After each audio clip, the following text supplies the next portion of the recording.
Hadirin dimohon berdiri.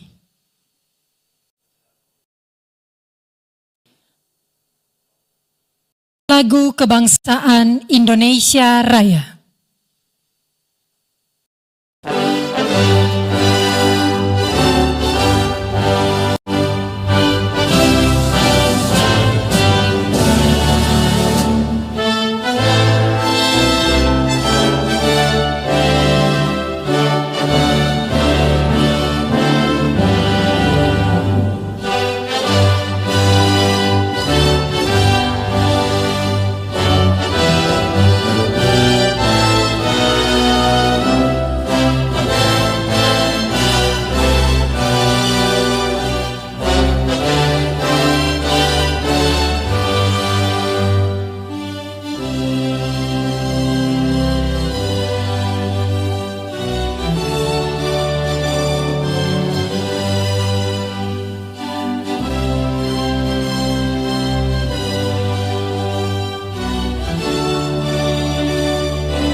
Hadirin disilakan duduk kembali.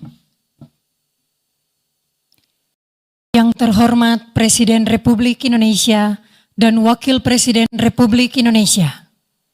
Yang kami hormati para pimpinan lembaga negara, para menteri dan wakil menteri Kabinet Merah Putih, ketua dan anggota Dewan Ekonomi Nasional, para kepala badan dan wakil kepala badan, para kepala lembaga non-kementerian, para gubernur seluruh Indonesia, serta Bapak Ibu yang berbahagia.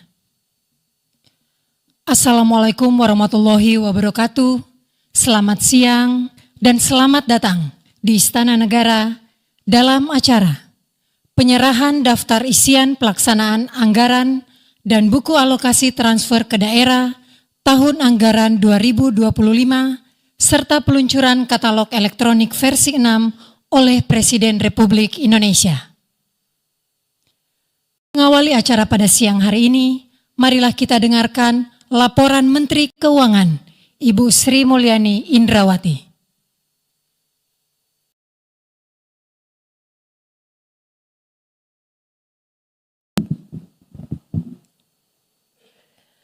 Bismillahirrahmanirrahim.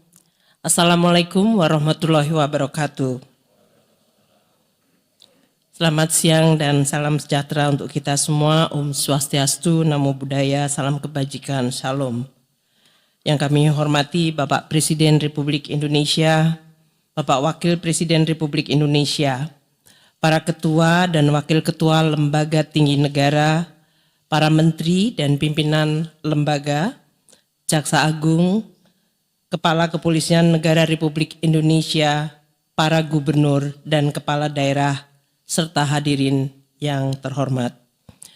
Alhamdulillah, hari ini Bapak Presiden beserta Bapak Wakil Presiden bersama seluruh pimpinan lembaga tinggi negara, kementerian negara, lembaga, serta pemerintah daerah diberikan kesehatan dan kesempatan untuk dapat menghadiri acara penyerahan secara digital daftar isian pelaksanaan anggaran atau DIPA dan buku alokasi transfer ke daerah TKD tahun anggaran 2025 yang sekaligus merupakan simbol dimulainya pelaksanaan tahun anggaran APBN 2025.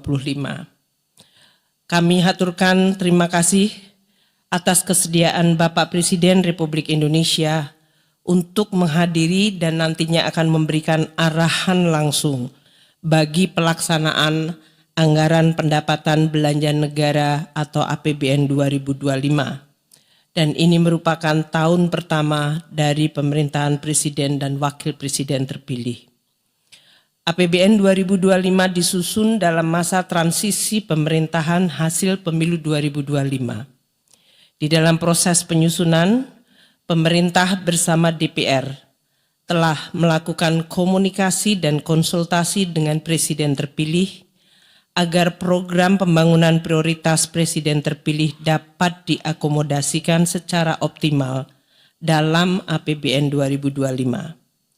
Dukungan Dewan Perwakilan Rakyat sangat konstruktif dan baik di dalam penyusunan Undang-Undang APBN 2025, termasuk di dalam memberikan fleksibilitas untuk mengantisipasi format dan prioritas pemerintahan baru.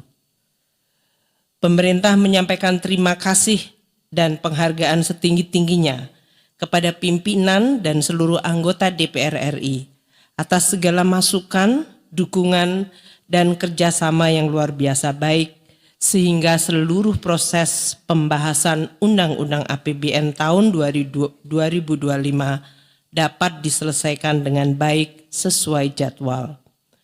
Pemerintah juga mengapresiasi peran Badan Pemeriksa Keuangan di dalam menjaga integritas dan akuntabilitas pengelolaan keuangan negara yang merupakan tonggak penting untuk mewujudkan pemerintahan yang bersih, transparan, dan bertanggung jawab. Bapak Presiden, Bapak Wakil Presiden, dan hadirin yang kami hormati, APBN adalah instrumen penting yang sangat menentukan kemajuan suatu bangsa. APBN merupakan instrumen andalan dalam melindungi masyarakat dan perekonomian di dalam menghadapi berbagai gejolak, guncangan, serta krisis. Peran penting ini mengharuskan APBN terus dijaga kesehatannya, kredibilitasnya, dan sustainabilitasnya agar tidak menjadi sumber masalah. Alhamdulillah Indonesia terus mampu menjaga keseimbangan antara upaya meraih kemajuan pertumbuhan ekonomi dan pemerataan dengan menjaga stabilitas dan sustainabilitas.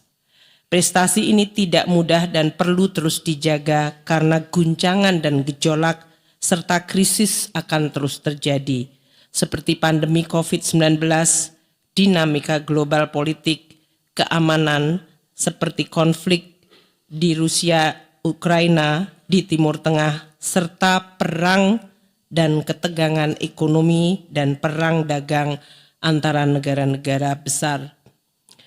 Bapak Presiden yang kami hormati beserta seluruh hadirin sekalian, APBN 2025 disusun dengan asumsi perkembangan dan proyeksi ekonomi tahun 2025 yang dinamis dan penuh ketidakpastian geopolitik.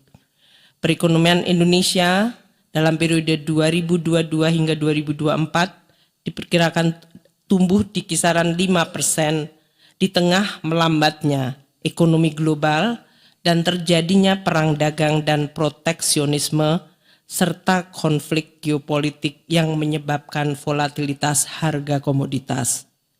Upaya menjaga momentum pertumbuhan dilakukan dengan menjaga stabilitas harga, dengan menjaga inflasi yang terus rendah. Inflasi di bulan November 2024 adalah sebesar 1,55% year on year, termasuk terendah di dunia. Konsumsi tetap terjaga, kinerja investasi terus diperbaiki dan ekspor menunjukkan tren yang meningkat. Alhamdulillah neraca perdagangan Indonesia mencapai surplus 54 bulan berturut-turut. Hal ini menunjukkan daya tahan dan sekaligus potensi perekonomian Indonesia di sektor-sektor yang mampu menghasilkan barang komoditas ekspor seperti manufaktur dan juga sektor yang tumbuh di dalam negeri seperti perdagangan dan konstruksi. Dengan capaian perekonomian yang relatif baik dan stabil hingga 2024 ini akan menjadi pijakan bagi akselerasi target pembangunan dan pertumbuhan ekonomi yang lebih baik dan lebih tinggi di tahun 2025 dan 5 tahun ke depan. Bapak Presiden dan para hadirin sekalian, Pemerintah dan DPR telah menyepakati belanja negara tahun 2025 adalah sebesar 3.621,3 triliun rupiah. Hal ini meningkat 8,9% dibandingkan APBN 2024. Belanja pemerintah pusat mencapai 2.701,4 triliun rupiah. Ditujukan untuk mendorong program prioritas pemerintah di bidang pendidikan, kesehatan, perlindungan sosial, ketahanan pangan dan energi, serta perumahan. Program unggulan 2025 telah ditampung di APBN melalui program makanan bergizi gratis, pemeriksaan kesehatan gratis, renovasi sekolah, sekolah unggulan terintegrasi, dan terciptanya lumbung pangan nasional, daerah, dan desa. Arahan Bapak Presiden mengenai prioritas dan fokus program pemerintah akan terus menjadi pegangan bagi alokasi dan realokasi anggaran kementerian dan lembaga serta transfer ke daerah untuk tahun 2025. Transfer ke daerah sebesar 919,9 triliun rupiah untuk mendukung akselerasi pertumbuhan ekonomi dan pelayanan yang inklusif. Instruksi Presiden mengenai pentingnya keselarasan belanja pusat dan daerah dan efektivitas serta efisiensi belanja daerah menjadi pegangan bagi Kementerian Keuangan dan Kementerian Dalam Negeri serta kementerian lembaga terkait mengenai arah kebijakan belanja daerah. Pendapatan negara tahun 2025 adalah sebesar 3.005,1 triliun. Akan diperoleh melalui upaya pengumpulan sumber penerimaan negara dari pajak, bea cukai, dan penerimaan negara bukan pajak secara maksimal. Untuk mengejar berbagai potensi penerimaan dengan tetap menjaga iklim investasi, penerimaan negara baik dari perpajakan dan PNBP dilakukan dengan tetap menjaga aspek keadilan, di mana mereka yang tidak mampu dibantu negara melalui berbagai instrumen seperti bantuan sosial, bantuan pendidikan, kesehatan, termasuk subsidi dan fasilitas pembebasan pajak. Bagi kelompok yang mampu dan menikmati hasil pembangunan, diminta bergotong royong untuk memenuhi kewajiban secara patuh dan jujur untuk terus membangun dan memajukan Indonesia. Reformasi di bidang perpajakan termasuk penerapan teknologi informasi dan digital untuk perbaikan layanan dan sekaligus menciptakan dan melindungi basis pajak yang kuat dan meningkatkan kepatuhan wajib pajak, terutama dari ancaman praktek penghindaran pajak dan persaingan pajak global yang semakin tinggi akan terus dilakukan. PNBP akan terus digali dengan tetap menjaga layanan publik yang berkualitas, serta terus mendorong hilirisasi untuk memenuhi keadilan antar generasi. APBN 2025 dirancang dengan defisit sebesar 616,2 triliun rupiah atau 2,53% dari PDB. Hal ini akan dikelola secara hati-hati dengan strategi pembiayaan yang terukur, efisien, termasuk pemanfaatan dan pengelolaan cash buffer dan fungsi treasury yang makin dinamis sesuai perkembangan sektor keuangan. Bapak Presiden yang kami hormati, pada kesempatan hari ini telah hadir seluruh kementerian negara dan lembaga yang akan menerima secara simbolis DIPA elektronik dari Bapak Presiden Republik Indonesia. Dapat kami laporkan bahwa penyusunan DIPA telah melalui proses digitalisasi dari mulai perencanaan penganggaran termasuk penandatanganan DIPA secara elektronik yang berhasil menyederhanakan proses pengesahan DIPA dari semula 12 tahap menjadi 4 tahap dengan menggunakan aplikasi Sakti. Untuk itu, Bapak Presiden dengan segala hormat kami mohon kesediaan untuk dapat menyerahkan DIPA secara simbolis kepada seluruh menteri dan pimpinan lembaga dan daftar alokasi transfer ke daerah 2025 kepada para gubernur, dan sekaligus memberikan arahan dalam pelaksanaan APBN tahun 2025. Sesuai arahan Bapak Presiden pada sidang Kabinet Paripurna tanggal 6 Desember, seluruh kementerian dan lembaga dan pemerintah daerah terus fokus mendukung prioritas yang telah ditetapkan Presiden terpilih. Review dan penataan anggaran antar kementerian dan lembaga yang saling terkait, terutama di bidang anggaran pendidikan dan anggaran infrastruktur yang mendukung program ketahanan pangan termasuk program pemberian makanan bergizi dan ketahanan energi harus dilakukan bersama-sama dengan Menteri Koordinator untuk dapat dilaporkan dan diputuskan oleh Presiden. Sebagai penutup, kami mengharapkan agar DIPA, Kementerian Lembaga dan Daftar Alokasi Transfer ke Daerah tahun 2025 dapat segera diselesaikan dan dilaksanakan sehingga pada awal tahun masyarakat dan perekonomian dapat langsung merasakan manfaatnya secara maksimal. Demikian kami sampaikan laporan, semoga Allah Subhanahu wa taala Tuhan yang Maha Esa senantiasa memberikan petunjuk dan perlindungan kepada kita semua. Wassalamualaikum warahmatullahi wabarakatuh.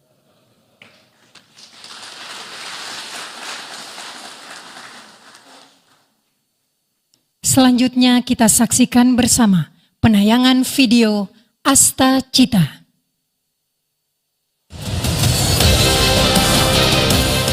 Selamat datang di Indonesia, negeri yang penuh dengan budaya dan sejarah. Dari Sabang hingga Merauke, setiap sudut negeri ini menyimpan kekayaan alam dan budayanya. Kini Indonesia sedang menuju ke era baru, di mana mimpi serta harapan menjadi lebih baik digaungkan. Dan yang menjadi tujuan bersama, Indonesia Emas 2045. Guna mewujudkannya, Presiden Prabowo Subianto dan Wakil Presiden Gibran Rakabuming merumuskan Asta Cita sebagai berikut. Pertama, memperkokoh ideologi Pancasila, demokrasi, dan hak asasi manusia.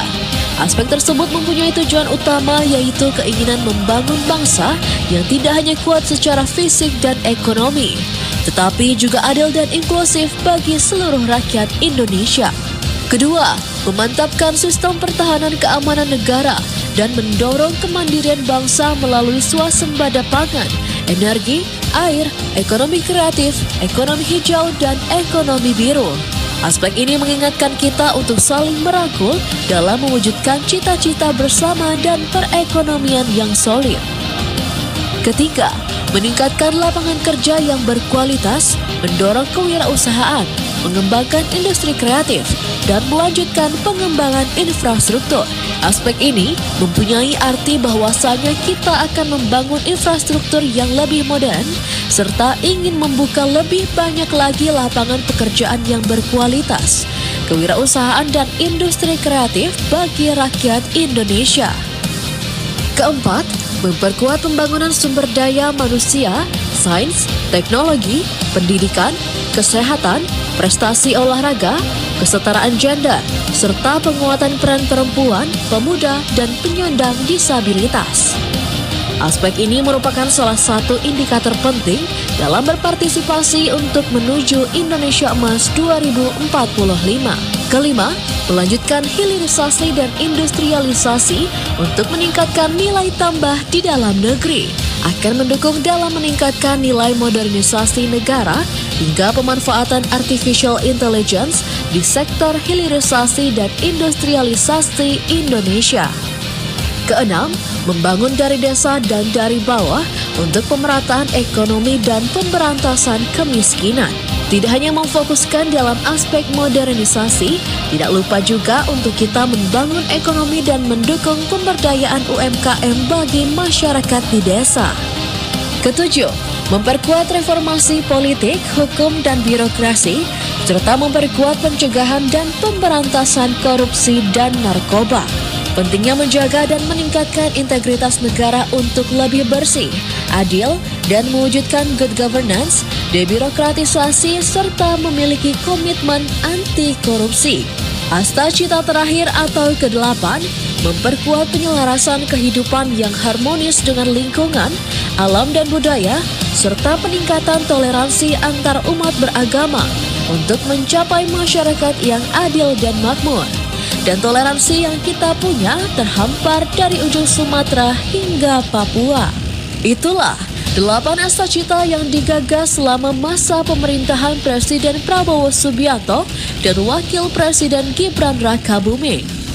Mari bersama satukan tekad, satukan langkah dan tujuan kita untuk menuju Indonesia Emas 2045.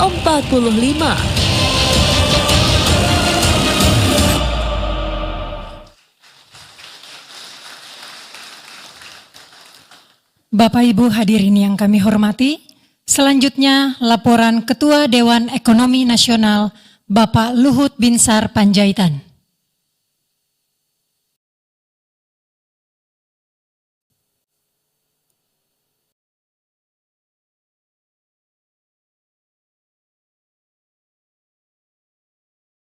Bapak Presiden Republik Indonesia yang kami hormati, para menteri, kepala lembaga negara, serta hadirin yang berbahagia. Assalamualaikum warahmatullahi wabarakatuh. Salam sejahtera bagi kita semua. Presiden yang kami hormati, transformasi digital bukan sekedar tren global, tetapi telah menjadi kebutuhan mendesak bagi pemerintah untuk menciptakan tata kelola yang lebih efisien, transparan, dan accountable dalam konteks pengadaan barang dan jasa. Digitalisasi memiliki potensi luar biasa untuk menghadirkan dampak nyata yang kita butuhkan saat ini dan di masa depan. Sampai dengan Desember 2024, digitalisasi belanja negara melalui e-katalog telah mencapai akumulasi pemerintah hingga 50 triliun dari berbagai sektor, serta menurunkan biaya operasional hingga 40%. Dalam proyek ini adalah manfaat nyata dari sistem e-katalog. Sebagai bagian dari komitmen untuk terus melakukan perbaikan, Lembaga Kebijakan Pengadaan Barang Jasa Pemerintah dan BUMN Telekomunikasi PT Telkom Indonesia melakukan pengembangan sistem e-katalog dari versi 5.0 yang digunakan saat ini menjadi versi 6.0. Melalui pengembangan versi 6.0 ini akan meningkatkan akuntabilitas dan transparansi pada seluruh pengadaan barang jasa pemerintah, di mana seluruh proses transaksi, mulai dari pemesanan kontrak, pembayaran sampai dengan pengiriman barang akan terintegrasi dalam satu platform. Selain itu, pada e-katalog versi 6.0 ini, juga para pihak akan semakin dimudahkan untuk melakukan pembayaran, juga pelaporan pajak atas pembelian barang dan jasa. Setidaknya terdapat 5 dampak positif, Bapak Presiden, yang dapat dicapai melalui implementasi e-katalog versi 6.0. Pertama, penghematan biaya melalui pengurangan 20-30% pengadaan. Yang kedua, efisiensi waktu dari proses yang sebelumnya memakan waktu berbulan-bulan, kini dapat dipercepat menjadi hanya beberapa minggu, berkat otomatisasi dan implementasi sistem digital. Yang ketiga, transparansi dan akuntabilitas, karena sistem seperti e-katalog memastikan harga yang transparan dan bersaing, sekaligus meminimalkan intervensi manusia dalam proses pengadaan. Ini juga akan meminimalkan perilaku korupsi. Yang keempat, peningkatan partisipasi penyedia, karena dengan sistem online penyediaan barang dan jasa kini lebih mudah berpartisipasi tanpa terkendala oleh lokasi atau birokrasi yang kompleks. Sebagai contoh, kami laporkan implementasi e-katalog Indonesia berhasil menarik lebih dari 13.000 penyedia dengan produk tayang yang sudah mencapai 11,91 juta per hari kemarin. Hal ini membuka peluang besar bagi usaha kecil dan menengah UKM untuk berkontribusi dalam pembangunan nasional. Yang kelima, optimalisasi anggaran dengan memanfaatkan analisa data dalam sistem digital. Pemerintah dapat merancang pengeluaran yang strategis, sekaligus memastikan setiap rupiah yang dibelanjakan memberikan manfaat maksimal bagi masyarakat. Pak Presiden yang kami hormati, kami sangat berharap komitmen penuh dari seluruh pihak untuk terus mendorong adopsi teknologi digital, tidak hanya sebagai alat, tetapi sebagai budaya baru dalam pengelolaan pengadaan barang jasa pemerintah. Sebagai penutup, transformasi digital bukan hanya tentang efisiensi dan penghematan, ini adalah tentang menciptakan pemerintah yang lebih responsif, transparan, dan adil bagi seluruh rakyat Indonesia.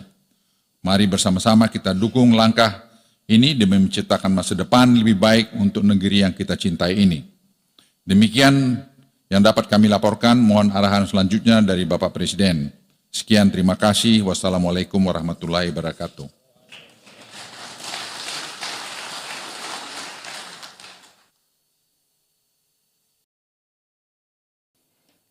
Selanjutnya mari kita saksikan penayangan video katalog elektronik versi 6.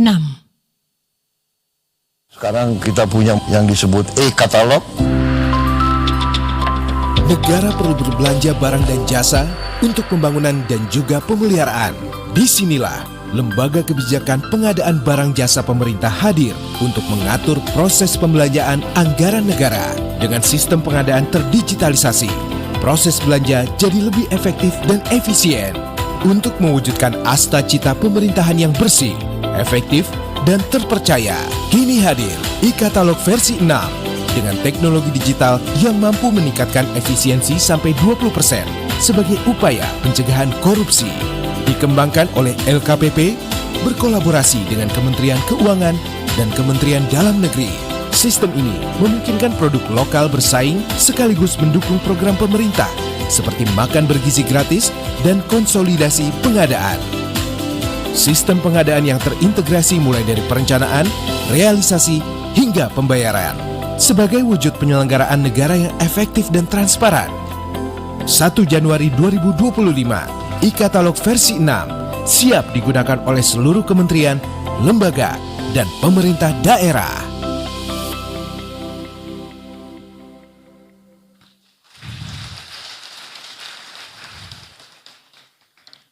Bapak Ibu hadirin yang kami hormati, selanjutnya marilah kita simak bersama pengarahan Presiden Republik Indonesia dilanjutkan dengan penekanan tombol sebagai tanda penyerahan secara digital daftar isian pelaksanaan anggaran dan buku alokasi transfer ke daerah tahun anggaran 2025 serta peluncuran katalog elektronik versi 6.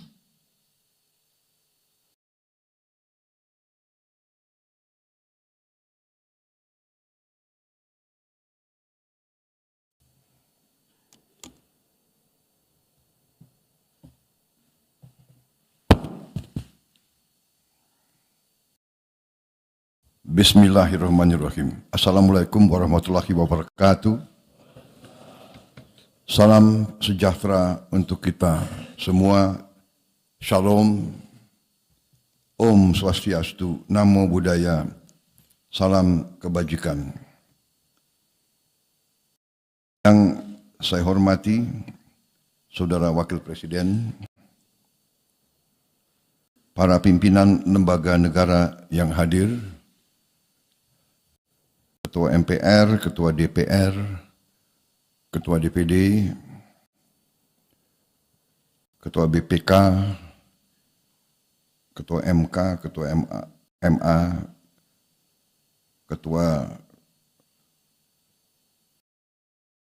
Komisi Yudisial, para Menteri Koordinator,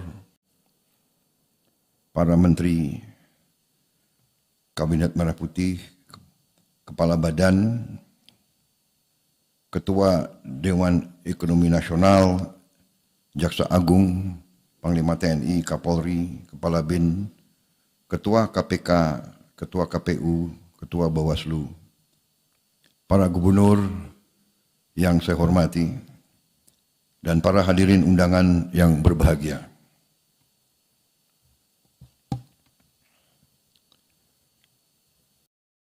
Setelah hampir 2 bulan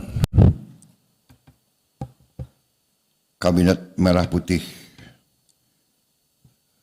menjabat, hari ini kita memasuki tahap yang penting dalam pemerintahan kita, yaitu acara penyerahan daftar isian pelaksanaan anggaran DIPA dan daftar alokasi transfer ke daerah tahun anggaran 2025.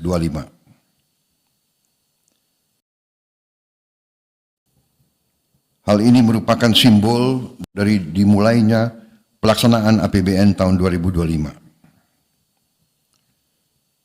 Bersama dengan itu, kita juga hadir dalam peluncuran katalog elektronik versi 6.0. Saudara-saudara sekalian, kita bertekad untuk melaksanakan pembangunan nasional dalam rangka kita melanjutkan upaya transformasi bangsa menuju Indonesia menjadi negara maju, negara makmur, Indonesia Emas tahun 2045. Saudara-saudara sekalian, berkali-kali saya ingatkan dan kita semua sadari bahwa kondisi geopolitik dan geoekonomi dunia berada dalam keadaan yang penuh ketidakpastian, diwarnai oleh ketegangan, peperangan, saingan ketat antara negara-negara besar. Saudara-saudara sekalian, hal ini mengakibatkan ketidakpastian di bidang ekonomi. Bahkan kecenderungan ada perlambatan dalam pertumbuhan ekonomi negara-negara besar dan blok-blok ekonomi besar. Karena itu, kita patut waspada. Tapi, patut juga kita bersyukur bahwa kondisi bangsa dan negara kita hari ini berada dalam keadaan yang damai. Janganlah kita pernah menganggap bahwa kaya dari kita, lebih maju dari kita, lebih menguasai teknologi dari kita, terjadi suatu kondisi yang tidak stabil. Bahkan negara-negara yang kita anggap lebih maju dari kita diwarnai oleh upaya darurat militer dan ketegangan-ketegangan lain. Bahkan kita harus waspada bahwa setiap saat bisa muncul kondisi yang lebih parah dari kondisi sekarang. Saudara-saudara sekalian, karena itu APBN kita tahun 2025 dirancang untuk menjaga stabilitas, inklusivitas, keberlanjutan dengan kehati-hatian. Kita punya cita-cita yang tinggi, tapi kita harus terus melakukan pengendalian ekonomi secara prudent, hati-hati, dan terencana dengan baik. Saudara-saudara sekalian, belanja negara harus kita lakukan dengan meningkatkan efisiensi, penghematan di semua bidang, mengurangi pemborosan. Kita sekarang dalam rangka kita waspada menghadapi tantangan yang tidak menentu, kita harus ikat sabuk-sabuk kita. Kita harus, sekali lagi saya tekankan, hemat. Kita harus kurangi kebocoran dari anggaran. Saya bertekad untuk memerangi kebocoran di semua tingkat. Dan saya mohon semua unsur, terutama para pimpinan daerah, ikut bersama dengan pemerintah pusat demi kepentingan rakyat. Kita harus jamin setiap rupiah uang rakyat sampai ke rakyat yang memerlukan. Kita tidak boleh lagi toleransi terhadap kebocoran, pengeluaran yang boros, hal-hal yang tidak langsung mengatasi kesulitan rakyat, hal-hal yang tidak produktif. Saya mengajak seluruh unsur untuk mengurangi pengeluaran-pengeluaran yang bersifat seremoni, kurangi yang bersifat terlalu banyak kajian, seminar, dan sebagainya. Sekarang saatnya adalah mengatasi masalah langsung. Saudara-saudara, di berbagai tempat, strategi kita adalah pertama, menjamin ketahanan pangan kita. Saya berkeyakinan tidak ada negara yang aman kalau negara itu tidak bisa menjamin makan untuk seluruh rakyat Indonesia. Karena itu, masalah ketahanan pangan ini menjadi prioritas utama. Dan saya ingin sampaikan di sini bahwa saya berterima kasih kepada semua unsur bahwa kita sampai hari ini berhasil mengendalikan inflasi. Dan kita juga berhasil di tahun yang penuh dengan tantangan iklim, yaitu El Nino, dilanjutkan dengan La Nina, kekeringan berkepanjangan, dilanjutkan dengan sekarang hujan yang juga turun secara bertubi-tubi.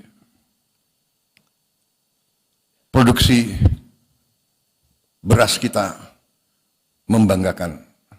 Ini adalah akibat kerja keras semua KL, juga dukungan dari semua pemerintah daerah.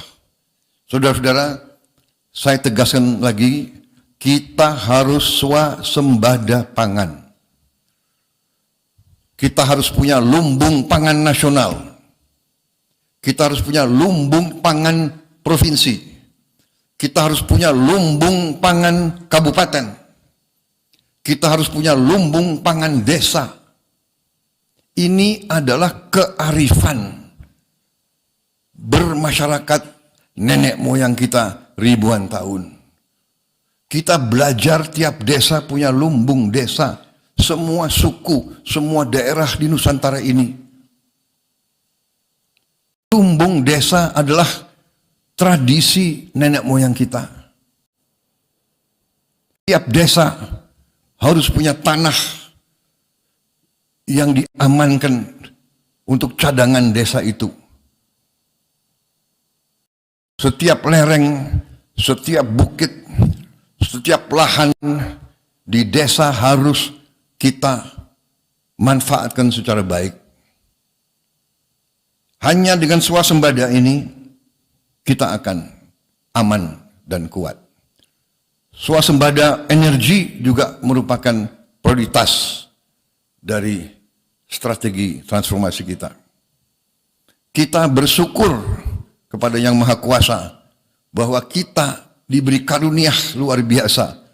Mungkin hanya 3 negara di dunia yang sungguh-sungguh dalam waktu yang tidak lama lagi bisa 100% swasembada energi.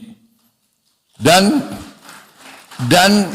dari tanaman yang merupakan sumber energi terbarukan. Hanya 3 negara kemungkinan. Brazil, Kongo, Indonesia.